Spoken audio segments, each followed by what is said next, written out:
Ոնց եք։ Շնորհավորում մեր հաղթանակների օրը։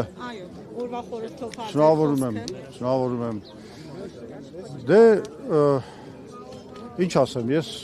ցանկանում եմ շնորհավորել մեր բոլորիս հաղթանակների օրը ու ես հատուկ շեշտում եմ, որ դրանք եղել են հաղթանակներ։ Այսօր եթե դուք կարդաք վարչապետ Փաշինյանի շնորհավորանքը կտեսնեք, որ այնտեղ չկա այլևս Արցախ բառը, բայց կա Ադրբեջան բառը եւ փաստորեն այս հաղթանակներից նա թողել է միայն հաղթանակը ֆաշիզմի նկատմամբ։ Շատ կարեւոր է։ Իհարկե ֆաշիզմի նկատմամբ հաղթանակը եւ մեր պապերը իրենց կյանքը տվեցին որպեսզի ֆաշիզմը տապալվի։ Բայց եկեք չմոռանանք, որ մենք ունեցել ենք էլի հաղթանակներ եւ ընդհանրապես խնդիրը այն է, որ մեր անկախությունը կառուցվել է հենց հաղթանակներով եւ առանց հաղթանակների չէր լինի։ Ընդ որում այստեղ խոսքը նրա մասին է, որ հայ ժողովրդի երկու հատվածը եւ Հայաստանի Հանրապետության եւ Արցախի այդ երկու հատվածը ոչ թե կռվում էին ինչ որ տարածքներ գրավելու կամ ինչ որ Ադրբեջանի դեմ, մենք կռվում ենք մեր ազատության համար, մեր անկախության համար եւ մեր սեփական ճակատագիրը տնօրինելու իրավունքի համար։ Իսկ այս ավարտեմ ուղղակի ու իսկ այն ինչ որ կատարվեց, երբ որ մեզ ներքաշեցին 20 թվականներին 20-23 թվականների պատերազմներին Նիկոլ Փաշինյանը իր ես չեմ խուսափի այդ սահմանումից ոճրագործ քաղաքականությամբ ներքաշեց մեզ այս կործանարար պատերազմների մեջ մի ամբողջ ժողովուրդ, մի ամբողջ հատված մեր ժողովրդին ենթարկվեց ցեղասպանության ու վտարման։ Բայց մենք պետք է միևնույնն է վառ պահենք այդ հաղթանակների հիշատակը, որովհետև այդ հաղթանակները առաջին հերթին խորհրդանշում են մեր կամքը դեպի ազատություն, անկախություն, ինքնիշխանություն։ Հիմա Նիկոլ Փաշինյանը աշխատում է, որ նաև տանի այս մյուս հատվածը հայ ժողովրդի դեպի ստրկացում եւ ադրբեջանացում։ Հետևաբար մենք այսօր մեր մեծ հերոսներին այս հիշատակի, այս մեր հարգանքի տուրքը մատուցելով նաև այդ ենք ուզում ընդգծենք, որ թույլ չենք տա, որ նա կործանի նաև Հայաստանի ինքնիշխանությունը։ Բացի հաղթանակների հիշատակ, այսպես ասենք, հարգելուց,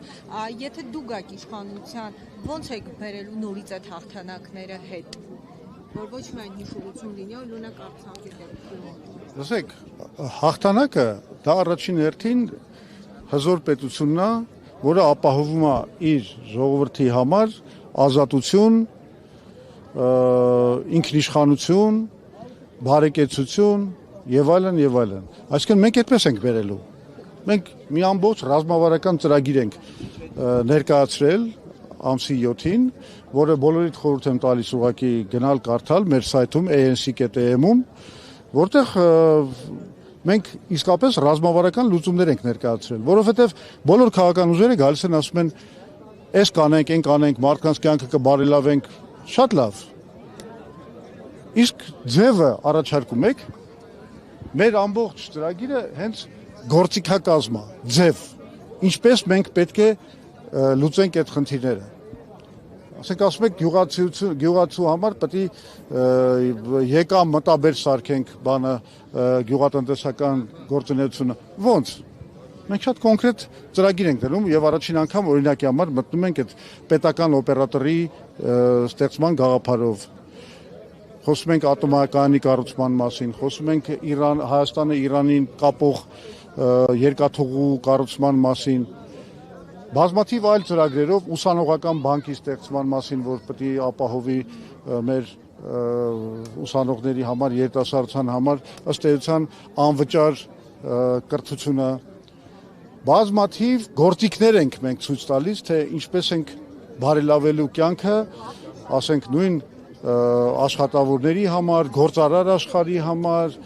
գյուղացիների համար, երիտասարդների համար, թոշակառուների համար, բոլոր կատեգորիաների համար։ Էսա Երբ Նիկոլ Փաշինյանը ասում է Ղարաբաղյան շարժումը ճակատագրական է եւ Արցախը մերը չի, սա ուրացում է, ինչու է նման հայտարարություն։ Լսեք, Նիկոլ Փաշինյանը միշտ փորձում է այնպես ներկայացնել վերջին ժամանակաշրջանում, որ իբր մենք ինչ որ տարածքային նկարտումներ ենք ունեցել Ադրբեջանի նկատմամբ, ինչ որ, չգիտեմ, ագրեսիա են գործել եւ այլն եւ այլն։ Մենք ընդհանրապես պաշտպանել ենք Արցախի ժողովրդին ոչնչացումից ու վտարումից։ 90-ական թվականների ամբողջ այդ պայքարի իմաստը դա է եղել, որ մենք չթողենք, որ մարդկանց իրենց պատմական հողից քշեն, բնորանից, այո, քշեն։ Մենք այդ ենք արել, մենք ուրիշ բան չենք արել։ Իսկ Նիկոլ Փաշինյանը թողեց, ինչ որ էտապների խրախուսեց այդ նույն ոչնչացումը ու ցեղասպանությունը Արցախի ժողովրդի նկատմամբ։ Ինչ վերաբերվում է այն հանգամանքին, որ ինքը ասում է թակարդ էր, իսկ մենք հիմա բանը, թակարդ է տարել, իսկ մենք մեր պետությունը թակարդից հանեցինք, ես մի հատ պարզ հարց եմ ուզում ձեզ տամ։ 2008 թվին հիշում եք, որ Նիկոլ Փաշինյանը խանդավառ կերպով պաշտպանում էր առաջին նախագահը Լևոն Տեր-Պետրոսյանին։ Այն ժամանակ իրան համարում էր հաղթած նախագահ, գովաբանում էր նրա Ղարաբաղյան քաղաքականությունը, այսինքն հարցա չէ ծագում։ Հասել ենք 2026 թվական։ Ինչ է փոխվել, Նիկոլ։ Ինչ է փոխվել։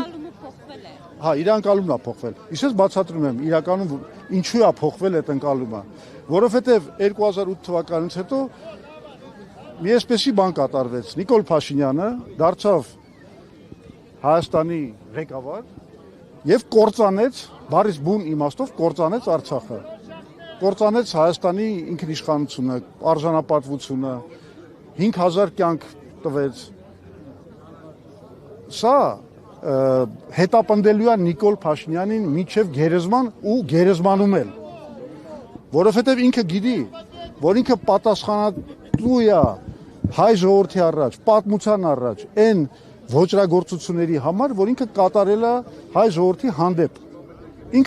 Ինքը դա գիտի, դա այդ ամենակարևոր բանն է, որ իրան քնել չի թողնում գիշերները։